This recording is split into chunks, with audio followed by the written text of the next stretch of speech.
세상에서 가장 아름다운 것.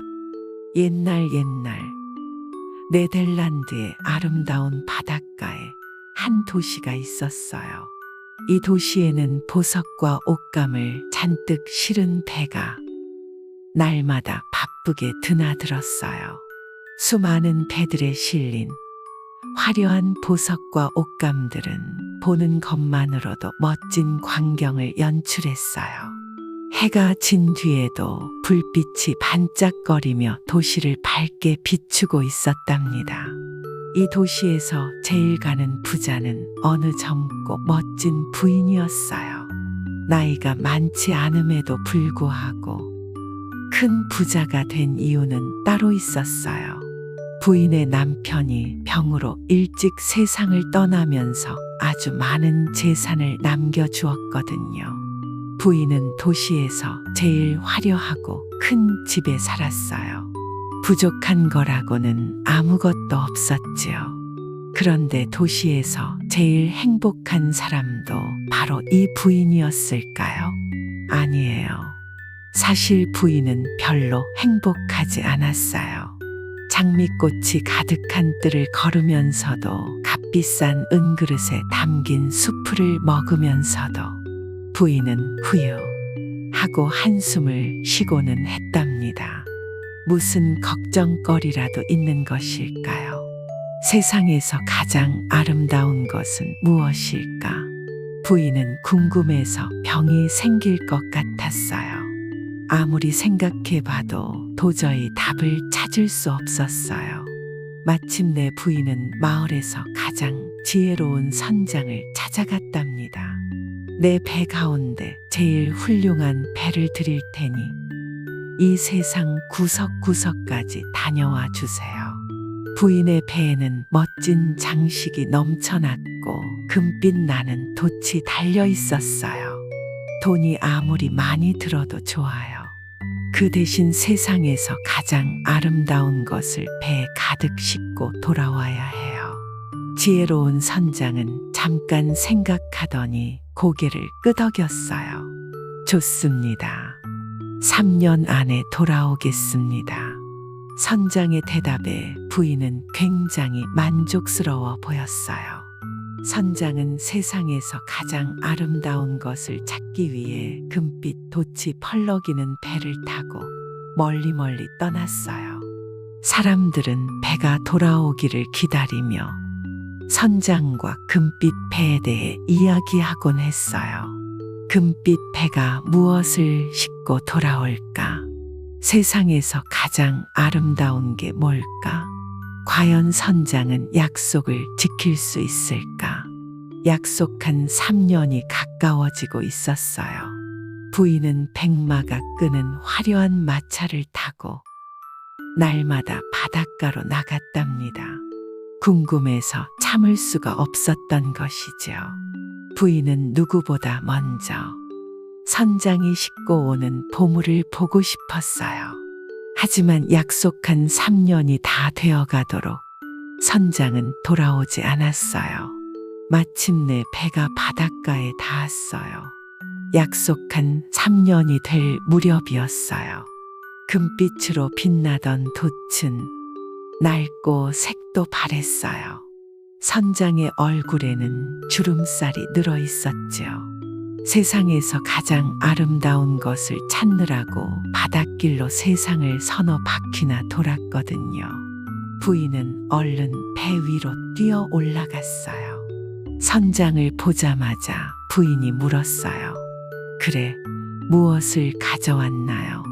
무척 피곤해 보이는 선장은 어렵게 말문을 열었어요. 세상의 보물을 모두 보았지만 가장 아름다운 것을 찾지는 못했습니다. 선장의 말에 모여든 사람들이 실망해서 웅성거렸어요. 아니, 3년 동안 돌아다녔는데도 찾지를 못했다니 믿을 수 없어. 그러게나 말이야. 도대체 뭘 하고 다닌 거야? 선장은 말을 계속했어요. 마침내 포기하고 어느 곳에 닿았을 때 드넓게 펼쳐진 밀밭을 보았습니다. 그때 그때 저는 깨달았습니다. 우리에게 날마다 빵을 주는 이 곡식이야말로 세상에서 가장 아름다운 것이라고요. 선장의 말을 듣고 부인은 기가 막혀서 쓰러질 것만 같았어요. 이까진 밀 이삭을 가져오려고 온 세상을 돌아다녔단 말인가요? 부인은 화가 잔뜩 나서 하인들에게 소리쳤어요. 저 밀 부대를 몽땅 바닷속에 던져라. 그러자 하인들이 밀 부대를 집어들었어요. 그때 선장이 차분하게 말했어요.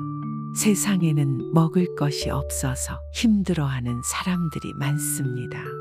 부인, 이 곡식은 신이 주신 가장 귀한 선물입니다. 부인도 언제 가난해질지 모릅니다. 선장의 말에는 가슴에서 우러나오는 진심이 담겨 있었어요.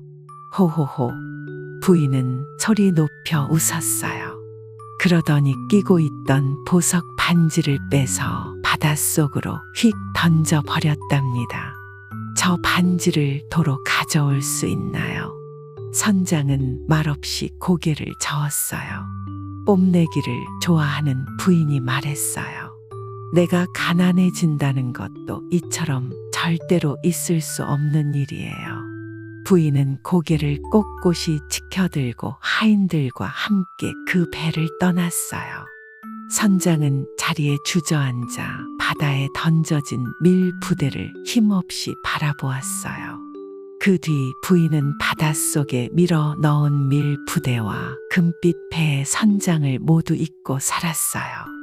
그러던 어느 날 부인은 저녁에 먹을 생선을 자르다가 깜짝 놀라서 소리를 질렀어요.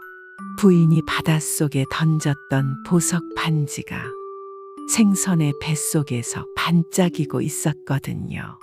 그토록 자신만만하게 반지가 돌아오는 것은 있을 수 없는 일이라고 했던 일이 기적처럼 이루어진 것이었어요.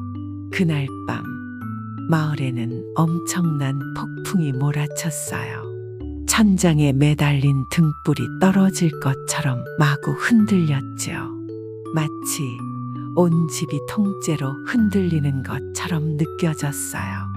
조마조마한 밤이 가고 날이 밝았어요. 밖에서 소란스러운 소리가 들리더니 하인이 달려와 말했어요. 큰일 났습니다. 배가 가라앉았답니다. 하인의 말을 들은 부인은 자리에 주저앉고 말았어요. 보석을 가득 실은 부인의 배가 폭풍 때문에 바닷속에 가라앉았던 거예요. 이 일로 부인은 많은 빚을 지게 되었어요. 부인은 할 수 없이 큰 집을 팔아 빚을 갚았어요. 집 안에 있던 비싼 보석과 가구들도 모두 사라졌어요. 부인은 이제 도시에서 제일 가난한 사람이 되었어요.